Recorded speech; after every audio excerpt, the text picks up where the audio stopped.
Salut et bienvenue sur la chaîne de Monkey EDC en cette journée de samedi où il fait moche et j'en profite pour faire une petite vidéo sur un produit que j'ai reçu, ça fait maintenant quelques jours. Je l'ai utilisé au quotidien.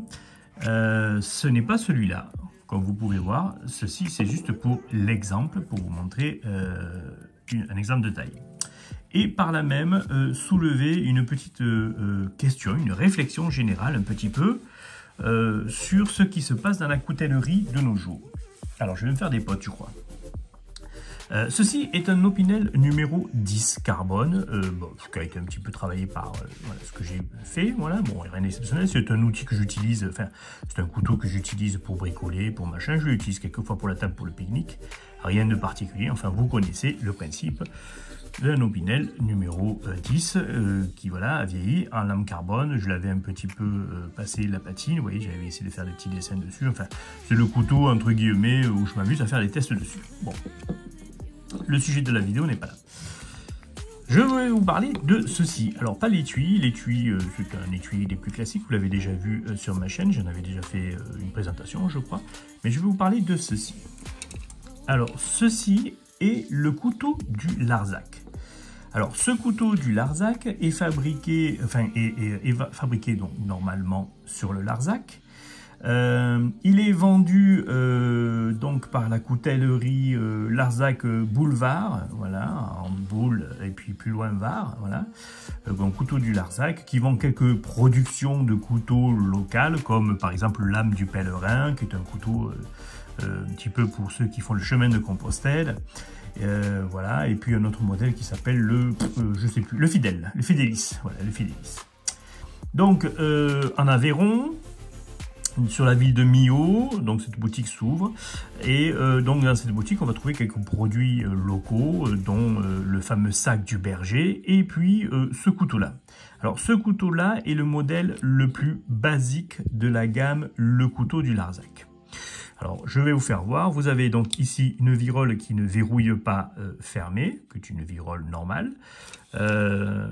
Une lame en forme, voilà, un petit peu, je sais pas comment c'est cette forme, on pourrait dire peut-être un peu sabre et encore, je sais même pas. Enfin, voilà, quoi, hein. Donc cette fameuse, peut-être Yatagan, vous voyez un petit peu, voilà, ça ressemble un petit peu à la Yatagan. Donc on a ici le très joli logo Larzac avec la petite étoile.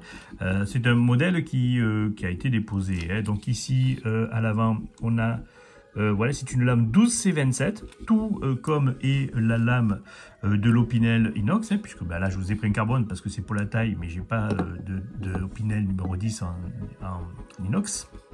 Mais c'est une lame aussi 12C27 sur l'inox. Voilà, donc un manche, lui, qui est en noyer, donc le plus facile, donc légèrement travaillé, comme vous pouvez voir, voilà. Alors, je soupçonne très fortement que ce couteau est produit en version semi-industrielle. Hein, voilà, donc j'imagine que la pièce du manche est travaillée par un robot outil qui fabrique des manches à la pelée, hein, voilà, quelques-uns les uns derrière les autres, avec une production quand même assez importante, puisque bon, il s'en vend quand même à première vue quelques-uns. Donc on a un système ici de virole et de contre-virole qui tourne, vous voyez, donc rien d'exceptionnel, rien que finalement Opinel n'avait pas déjà inventé, hein, voilà. Donc, et puis du manche à noyer, comme on peut trouver sur un Opinel, des choses comme ça, voilà. Donc je vous mets les deux couteaux l'un en face de l'autre. Vous pouvez voir que ce sont, alors on va peut-être écarter un peu, voilà. Vous pouvez voir que ce sont deux modèles équivalents en termes de taille, hein, au niveau de la dimension, on est à peu près sur du 10, voilà, ainsi de suite. Bon, rien de particulier. Particularité pour l'Opinel, c'est que lui, une fois qu'il est fermé, ben, la virole se verrouille. Pas sur les anciens modèles, mais sur les modèles les plus récents. Ce qui n'est pas le cas de celui-ci. Voilà. Alors, ma réflexion n'est pas là. Ma réflexion est tout simplement de dire, voilà, nous avons deux couteaux finalement qui se ressemblent. Hein, voilà.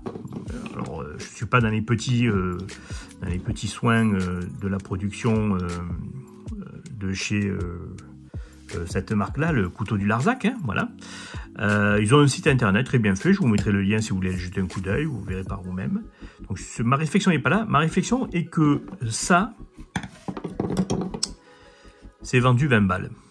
Voilà, c'est vendu 20 balles à peu près, hein, grosso modo, sur tous les sites Amazon, même en lame inox, ça joue pas beaucoup sur un produit comme ça, même avec un manche à noyer, allez, on va peut-être arriver à 30 balles, avec un manche à noyer, c'est peut-être un petit peu plus cher, des choses comme ça, et encore si on le trouve. Bon. Ça, l'entrée de gamme, sans rien du tout, comme ça, tel qu'il est là, voilà, c'est vendu 87 €. Alors, 87 €, ça, pour un produit qui est, vous voyez, bon. Alors, comment vous expliquer? 87 €, c'est pas le problème du prix.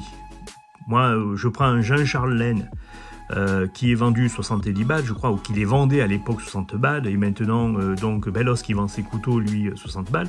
Bon, même s'ils n'ont pas des productions, tout ça, c'est fait comme ça, un petit peu, et bon, voilà, ils n'ont pas une entreprise, pas encore, enfin, voilà.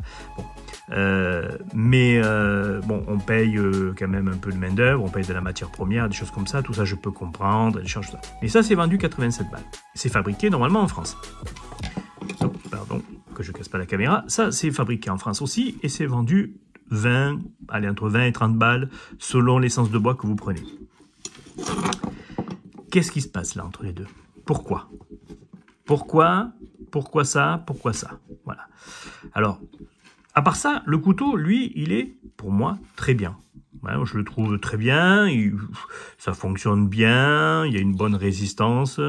Voilà, la virole, voilà, bon, c'est assez sécurisante, ça n'a pas l'air de bouger, il n'y a pas de jeu, ni rien du tout.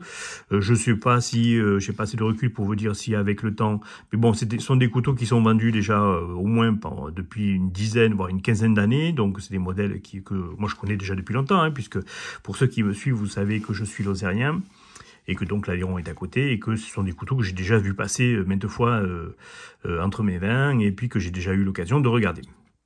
Mais là, donc, j'ai voulu en faire l'acquisition pour voilà, parce que c'est un couteau du Larzac, donc c'est un endroit que j'aime bien. C'était pas très loin de mes origines.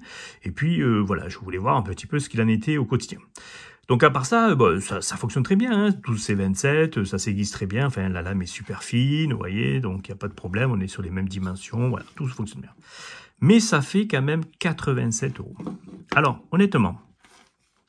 Ça serait vendu, allez, 35, 40 balles, allez, 50 balles. 50 balles, bon, ça peut se discuter encore, vous voyez ce que je veux dire? Mais 87 balles, ça, comparaison à ce que fait un Opinel, hein, et puis tout le monde connaît la fiabilité d'un Opinel et tout le reste. Est-ce que c'est justifié? Voilà, c'est ma réflexion, c'est est-ce que c'est justifié? Alors je vous laisserai mettre en commentaire, voilà, ce que vous en pensez, vous, hein. Comme ça, grosso modo, voilà, tout en étant bien sûr poli et correctement discipliné, bien sûr, hein, voilà, mais vous en pensez? Moi, honnêtement, si c'était à refaire, je le ferais pas, voilà. Là, j'ai voulu en avoir un pour la collection et parce que c'est un couteau du Larzac, qui est que je vous dis, donc j'ai une familiarité avec cette région, d'accord? Mais j'irai pas en chercher plus. Alors, ce qu'il faut savoir aussi, c'est que là, mu comme ça, enfin, tel qu'il est là, il fait 87 €. Je vous parle même pas de guillochage, je vous parle même pas de 3 petits dessins. Alors ici, normalement, ce couteau, il était vendu comme ça pour que les bergers, parce que normalement, c'est le couteau, ça c'était censé être le couteau du berger du Larzac. Hein.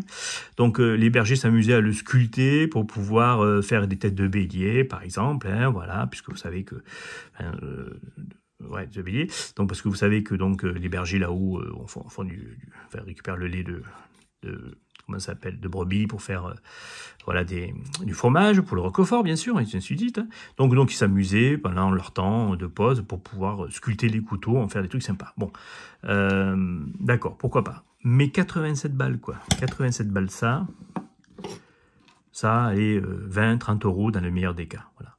Ça, 20-30 €, vous vous amusez, ben vous voyez, vous grattez le manche, vous en faites des sculptures, vous pouvez, enfin bon, les customs sont moindres, hein, je vous laisse vous reporter à mes petits camarades youtubeurs qui le font, ils font ça très très bien, avec des finitions superbes, des modèles superbes, hein. Moi j'en ai un aussi, un numéro 10 sculpté comme ça, voilà. Donc je trouve ça super sympa, voilà. Ça, 87 balles, why? Pourquoi? Voilà. Production française tous les deux, ouais. Même gabarit, du bois, du noyer, bon, du noyer, il y en a, hein, on en trouve facilement du noyer, voilà. Bon, voilà. Est-ce que ça vaut le coup? Est-ce que ça vaut pas le coup? Est-ce que c'est justifié, pas justifié? Moi, je trouve pas. Moi, honnêtement, je trouve pas. Voilà. À la limite, je préfère avoir un Opina numéro 10 comme ça, que je vais m'amuser à gratter, à sculpter, même à mon ami inox, à façonner à mon goût pour en faire mon couteau personnel, sympathique, que un produit comme ça. Après, ça n'enlève pas les qualités du couteau, attention, hein, je ne critique pas le travail du couteau, le couteau est très bien, mais est-ce que le prix, lui, est en proportion avec finalement ce que c'est, un morceau de bois avec une lame 12C27 et une virole qui tourne, qui ne verrouille même pas finalement fermée. Bon, hein. Bah, me dites pas que là-dedans, le tarif correspond à l'étude de marché ou enfin à l'étude du travail technique qu'ils ont fait dessus, hein, puisque ben, ça c'était déjà fait depuis très longtemps. Hein, voilà, vous voyez ce que je veux dire? Donc voilà. Allez, je vous laisse vous amuser sur les commentaires. N'hésitez pas à liker, à partager, à dire ce que vous en pensez. Moi, c'est avec plaisir. J'ouvre la discussion. Allez, bonne journée à tous. Et puis, ça c'est une petite vidéo entre deux. Je vous ferai bien sûr des vidéos comme je reprendrai le cycle normal. Salut à tous.